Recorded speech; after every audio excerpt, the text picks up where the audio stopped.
Welcome back नाजरीन। आज हम लेक्चर नंबर 27 में आपको खुशामदीद कहते हैं। आज की इस लेक्चर में ये देखेंगे कि स्ट्रिंग्स के अंदर हम अपनी यूज़र इनपुट को कैसे ले सकते हैं। अब तक जितनी भी स्ट्रिंग्स के हवाले से हमने स्टडी की है और इसके हवाले से चीज़ें हमने पढ़ी है, उसमें आपने कहीं पे नहीं देखा कि हम यूज़र से स्ट्रिंग को ले रहे हैं। जितने भी स्ट्रिंग्स हमने डिस्कस किए हैं वो हमने मैनुअली डिफ़ाइन किए हुए थे। जैसे कि अभी इस टाइम आपको स्क्रीन के ऊपर देख सकते हैं, ये एक सिंपल सा और 2 लाइन का कोड है जिसके अंदर हमने एक स्ट्रिंग को डिफ़ाइन किया है और इसको हम प्रिंट कर रहे हैं। ठीक है, तो ये आप देख सकते हैं कि ये हमने ये आउटपुट इस तरह आती है, यानी कि स्ट्रिंग्स के अंदर हमने जो कुछ लिखा है वो हम प्रिंट करवा रहे हैं।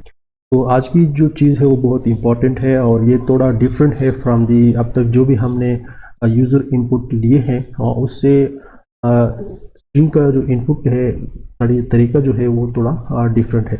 पहले हम कन्वेंशनली और ट्रेडिशनल तरीके से जैसे अब तक हम यूज़र इनपुट लेते आए हैं उसी तरीके से आपको समझाएंगे और आपको बताएंगे कि वो वाला तरीका स्ट्रिंग्स के लिए किस तरह यूज़फुल नहीं है।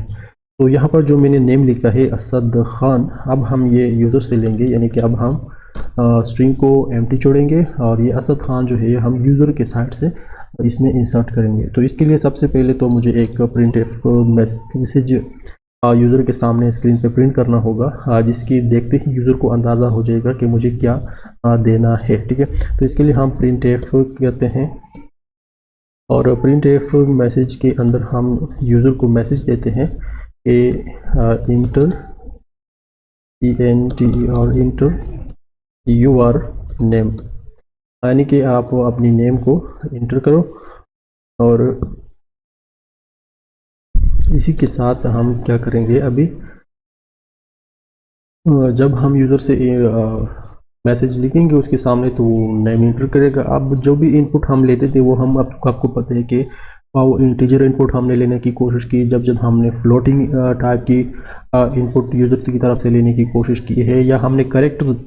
ठीक है, तो हम क्या यूज़ करते हैं, स्कैनफ का फंक्शन यूज़ करते हैं। तो अब भी हम क्या करेंगे, स्कैनफ का यूज़ करते हैं पहले और फिर इसके बाद हम आगे इन चीज़ों को देखेंगे। तो स्कैनफ हम यहाँ पे नहीं लिखते, पहले हमने स्ट्रिंग को डिफाइन किया, अब हम इसके लिए स्कैनफ लेते हैं, यानी कि यूज़र से इनपुट लेते हैं। तो हम लिखेंगे स्कैनफ और स्कैनफ के साथ ही साथ हम क्या लिखेंगे, इसी के अंदर हम अब अपनी लिखेंगे परसेंटेज, यानी कि अब हम यूज़र से किस चीज़ को लेने की कोशिश करते हैं वो स्ट्रिंग इंटर करेगा। तो हम स्कैनफ के थ्रू कंप्यूटर को बता रहे हैं कि आपने एक ग्रुप ऑफ करेक्टर लेना है। ठीक है, परसेंटेज का मतलब ये है कि आपने एक ग्रुप ऑफ करेक्टर लेना है और फिर जब कीबोर्ड से आप एक ग्रुप ऑफ करेक्टर्स लेंगे तो उसको आपने कहाँ पे स्टोर करना है ये भी हम उसको यहीं पे बता देंगे। लेकिन सबसे पहले हमने डबल कोट्स लिखने हैं और इसी के अंदर हम परसेंटेज लिखेंगे और डबल कोट से बाहर आके हम यहाँ पे क्या लिखते हैं जी, नेम, सॉरी मतलब आपकी स्ट्रिंग का जो भी नेम है। ठीक है, तो माई नेम इसका नाम रखा है और ये आप देख सकते हैं कि यहाँ पर हमने एक चीज़ स्किप की है। हमेशा जब भी हम किसी वेरिएबल के अंदर इस चीज़ को स्टोर कर रहे थे तो यहाँ पर हम एड्रेस ऑफ ऑपरेटर यूज़ करते थे, यानी हम इस तरह लिखते हैं ये एंड वाला साइन यूज़ करके कि एंड और फिर माइनस वेरिएबल्स के अंदर। ठीक है, लेकिन आपको याद रखना चाहिए कि स्ट्रिंग्स के लिए आपको इसी तरह की कोई आर्गूमेंट नहीं देना है। ठीक है, तो अब चेक करते हैं, यहाँ पर हम यूज़र को मैसेज प्रिंट करते हैं। तरतीब के साथ हम थोड़ा इसको लिखते हैं। पहले हमने एक एम्प्टी स्ट्रिंग को डिफाइन किया है यहाँ पर, इसके अंदर कुछ नहीं है। इसके साथ हम यूज़र को मैसेज दे रहे हैं कि आप अपनी इनपुट यानी जो भी उसका नाम है फिर स्कैनफ के थ्रू हम उसको स्टोर कर रहे हैं in the string of name. ठीक है, और आखिर में हम इसको प्रिंट करेंगे। तो एक बार इसको कंपाइल करके चेक करते हैं कि ये किस तरह अब काम करता है। ठीक है, तो यहाँ पे आप देख सकते हैं स्क्रीन के ऊपर आपको आउटपुट नज़र आ रहा है कि इंटर यूर नेम। तो यहाँ पे मैं अपना नेम इंटर करता हूँ ASAD। ठीक है, और मैंने बस इतना नाम लिख दिया। अब हम इसको इंटर दबा के चेक करते हैं कि नीचे हमारा नेम प्रिंट भी हो रहा है। ठीक है, यानी कि अब हमने थोड़ा इसको मज़ीद एक्सप्लोर करने के लिए हम इसके साथ टेक्स्ट लिखते हैं। तो यहाँ पे हम लिखेंगे कि यू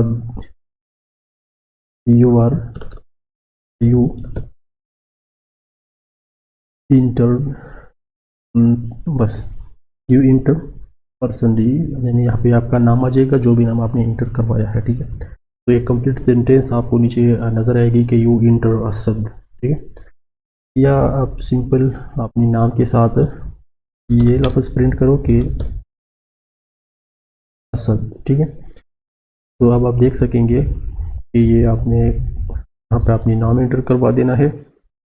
और अब मैं लिखता हूँ कि असद, तो मुझे ये मेरा जो नेम है ये स्ट्रिंग के अंदर स्टोर हो जाएगा।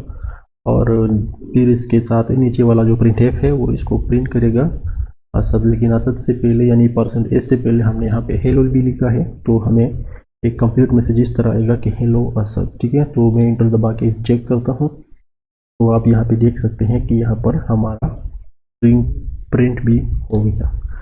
तो ये तो एक नॉर्मल चीज़ है। अब हम थोड़ा इसको एडवांस लेवल पे देखते हैं। एक बार दोबारा मैं कंपाइल करता हूँ और आपको दिखाता हूँ कि ये किस तरीके से इसमें लिमिटेशन किया है। फॉर एग्ज़ाम्पल अगर किसी का नेम है असद अली, स्पेस आ जाता है बीच में और फिर उसका कोई next part of the name आ जाता है, ठीक है। तो अब क्या होगा, अब आप इसकी आउटपुट देखें कि क्या आता है। इस टाइम भी आप देख सकते हैं कि इसकी जो आउटपुट है वो है असद, और हमने तो असद के साथ अली भी प्रिंट इंटर करवाया था, लेकिन अब वो यहाँ पे प्रिंट नहीं हो रहा। तो ये क्यों नहीं हो रहा, इस चीज़ को सबसे पहले देखते हैं। देखिए यहाँ पर स्कैनफ के थ्रू जब भी हम इनपुट लेते हैं, ये बात आप हमेशा याद रखें कि स्कैनफ आपको मल्टीपल वैल्यूज इंटर करवा सकता है, लेकिन एक सिंगल स्ट्रिंग में या एक सिंगल इंटीजर टाइप में जब किसी वैल्यू को आप पास करते हैं वाई स्कैनफ, तो स्कैनफ की ये ड्रॉबैक है कि जो भी आप लिखते हैं उसके बाद अगर आप कोई स्पेस देंगे या कोई टैब दबाएंगे, ठीक है, इस तरह की जो भी आप इंटर करेंगे, तो स्कैनफ क्या करता है, उसको टर्मिनेशन कंसीडर करता है, यानी कि वो समझता है कि यहाँ पर जो स्पेस या टैब से पहले जो भी वैल्यू हमें मिली है, हमें पहले वो पास करनी है टू द टारगेट, यानी इस टाइप या इस लोकेशन पे वो इसको टर्मिनेट करता है। यानी जब हम इसको कंपाइल करते हैं इस तरह, और यहाँ पे मैं लिखता हूँ, देखें कि ASAP, ठीक है। अब यहाँ पे आप बगैर स्पेस या टैब के कितना भी टाइप करें वो एक ही वैल्यू कंसीडर करता है, ठीक है। लेकिन जैसे ही मैं असद के बाद स्पेस दबाऊंगा, तो अब ये होगा कि स्कैनफ ये समझेगा इस स्पेस के साथ कि ये वाला जो टेक्स्ट अब तक मुझे मिला है वो अपने टारगेट के ऊपर पहुंचा दो, यानी कि जो भी उसका स्ट्रिंग है उसी के अंदर स्टोर करा दो, क्योंकि अब मुझे टर्मिनेशन मिला है, यानी स्पेस और टैब का इसके लिए मतलब ये होता है कि here is the end of the string, ठीक है। तो आप जब नेक्स्ट वैल्यू आप इंटर करेंगे तो उसके लिए तो आपके पास कोई आपने क्या ज्ञान नहीं होता। मतलब यहाँ पे आप देख सकते हैं कि जब मैं नेक्स्ट स्पेस के बाद दबाऊंगा, तो यहाँ पे तो हमने सिर्फ स्कैनफ को बताया है कि आपने एक ग्रुप ऑफ करेक्टर्स लेना है, तो वो एक ग्रुप ऑफ करेक्टर तो पहले भेज देता है, और नेक्स्ट ग्रुप ऑफ करेक्टर्स जब आप इंटर करते हैं in the form of Ali या खान या वट एवर यू इंटर, तो वो उसको स्टोर नहीं करता, ठीक है। तो ये मसला होता है कि स्कैनफ सिंगल वर्ड को सिर्फ यूज़र से लेता है। मल्टीपल वर्ड जब आप इसके लिए इंटर करेंगे तो हर स्पेस के साथ वो एक ब्रेक में डाल देता है और उसको बाद वाली वैल्यूज जो है उसको स्टोर नहीं करता। लेकिन अगर मैं इस तरह करूँगा कि %, और दोबारा लिखूँगा %, तो ये मतलब आप इस सेकंड वर्ड्स को भी लेगा, लेकिन उसको स्टोर करने के लिए यहाँ पे आपको एक अलग स्ट्रिंग लिखना पड़ेगा, यानी 2 कंप्लीट स्ट्रिंग लिखने पड़ेंगे। जब यहाँ पे सेकंड स्ट्रिंग लिखेंगे तो उसको इस तरह पहले डिफाइन भी करेंगे, तो मतलब ये है कि हमारा जो कोड होता है वो बहुत कम्प्लेक्स होता जाता है इससे। तो सिंपल वर्ड में ये है कि हम जब भी स्कैनफ के थ्रू यूज़र से इनपुट लेते हैं तो वो सिर्फ एक सिंगल वर्ड को लेते हैं या एक सिंगल नंबर्स को लेते हैं, जिसके अंदर कितने भी डिजिट हो, लेकिन वो एक सिंगल नंबर होना चाहिए, जैसे कि 20, 50 या 100, जिसके अंदर 3 डिजिट्स होते हैं, ठीक है, या 2 या। लेकिन जब भी आप 200 के बाद स्पेस या टैब दबाएंगे तो के बाद जब जो भी आप इंटर करेंगे वो स्टोर नहीं होगा। इसी तरह स्ट्रिंग्स के अंदर भी होता है कि आप एक सिंगल कैरेक्टर तो स्टोर करवा सकते हैं यूज़र की तरफ से बाय स्कैनफ, लेकिन एक ग्रुप ऑफ वर्ड जो है वो आप नहीं ले सकते। तो अब सवाल ये है कि इस चीज़ को हम डील कैसे करेंगे।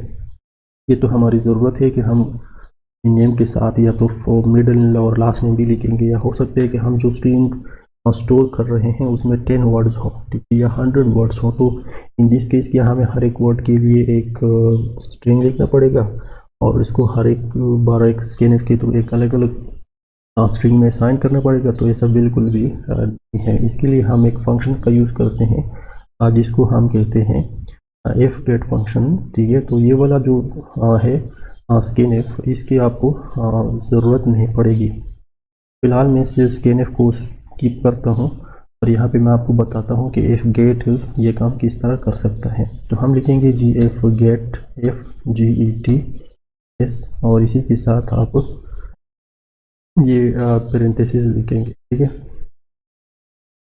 अब इन पेरेंथेसिस के अंदर ये ढांचा कैसे डालना है कि हम यूज़र से मल्टीपल वर्ड्स को भी एक स्ट्रिंग के अंदर स्टोर करें। तो इसके लिए सबसे पहले आपने क्या करना है, ये आप हमेशा याद रखें कि जब भी आप यूज़र की साइड से इनपुट लेंगे किसी एरे के अंदर या किसी स्ट्रिंग के अंदर, तो सबसे पहले उसका साइज़ आप मेंशन करें। तो फॉर एग्ज़ाम्पल जैसे आपने देखा कि मैं स्टोर करवा रहा था असद खान, तो ये टोटल बनते हैं 4 करेक्टर्स, असद के 4, खान के और बीच में एक स्पेस मिला के टोटल 9 करेक्टर्स बनते हैं। यानी तो इसका मतलब ये हुआ कि मुझे इसी स्ट्रिंग का मैक्सिमम लेंथ या एटलीस्ट मुझे 9 तो रखना ही पड़ेगा। बाकी मेरी मर्ज़ी में 20 भी रख सकता हूँ, 20 भी रख सकता हूँ। तो यहाँ पे मैं अपने नेम को स्टोर करने के लिए 15 करेक्टर्स की साइज़ जो है उसको फिक्स करता हूँ। तो ये आप हमेशा याद रखें कि यूज़र की तरफ से जब भी आप स्ट्रिंग को फिल करवाएंगे या एरो को फिल करवाएंगे तो इसकी डायमेंशन पहले ज़रूर लिखें, यानी इसका साइज़ पहले आप ज़रूर मेंशन करें। फिर यहाँ आते हैं नीचे, यहाँ पे आप क्या करते हैं, एफ गेट फंक्शन में आपने 2-3 चीज़ें बतानी होती है। और सबसे पहले आपने क्या बताना होता है, अपनी स्ट्रिंग का नेम आपने लिखना होता है। जैसे इसी स्ट्रिंग का नेम है क्या, माई नेम, ठीक है। तो इसको यहाँ पे हम लिखेंगे सबसे पहले माई नेम, ठीक है। फिर कॉमा आपने लिखना होता है और कॉमा के बाद आपने इसी स्ट्रिंग का साइज़ भी लिखना होता है।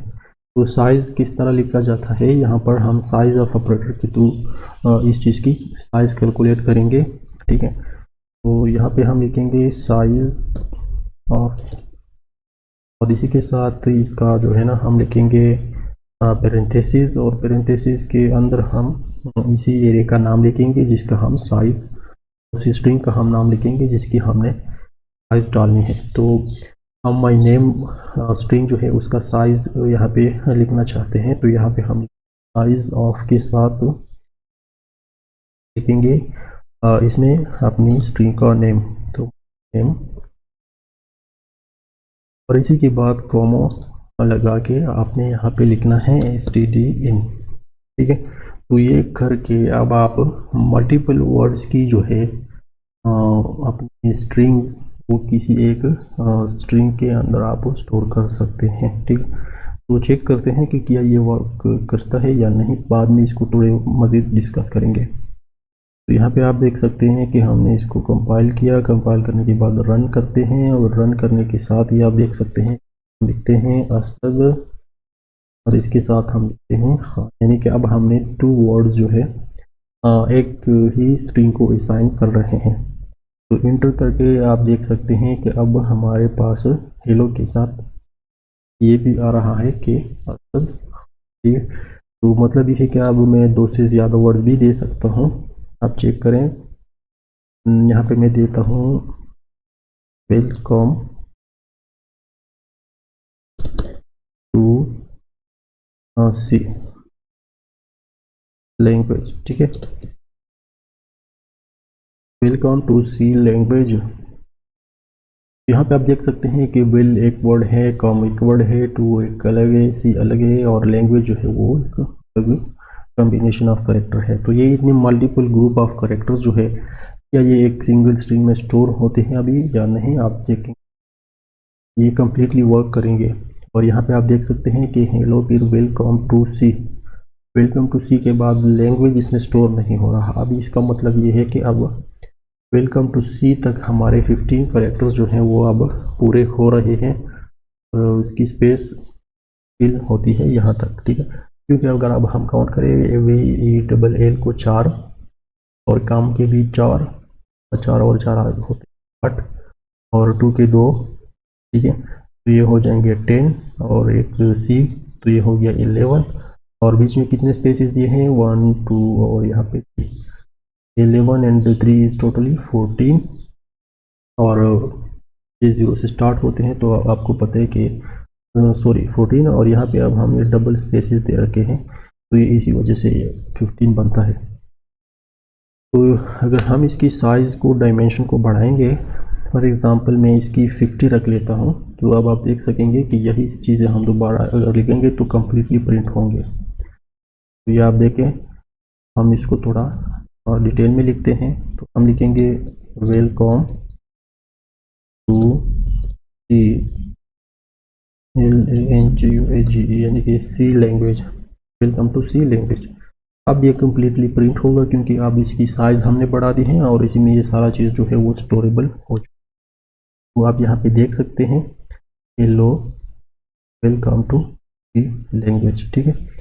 यहाँ पे आप देख सकते हैं कि किस तरीके से हम मल्टीपल वर्ड्स को एक स्ट्रिंग के अंदर स्टोर करा सकते हैं और इसके लिए हमें fget का फंक्शन यूज़ करना, ठीक है। अब मैंने आपको आज ये बताया कि आप एक स्ट्रिंग के अंदर यूज़र से इस तरह लेंगे और स्टोर करेंगे। तो आज का लेक्चर इस हवाले से बहुत इंपॉर्टेंट है कि स्ट्रिंग्स के अंदर हम जब भी यूज़र इनपुट लेते हैं उसके लिए हम fget का फंक्शन यूज़ करते हैं और स्कैनफ हमारी अपनी टारगेट जो है वो हम इसलिए अचीव नहीं कर सकते। तो उम्मीद है कि आज की इस लेक्चर में आपने इन तमाम चीज़ों को सीखा होगा। किसी भी तरह की अगर आपको इसमें आ सकता है तो आप कमेंट सेक्शन में पूछिए, तो इंशाल्लाह भरपूर फीडबैक देंगे। एक नेक्स्ट लेक्चर में हम मिलते हैं एक नए टॉपिक के साथ। तब तक के लिए मैं आपसे इजाज़त चाहता हूँ। अल्लाह हाफिज़।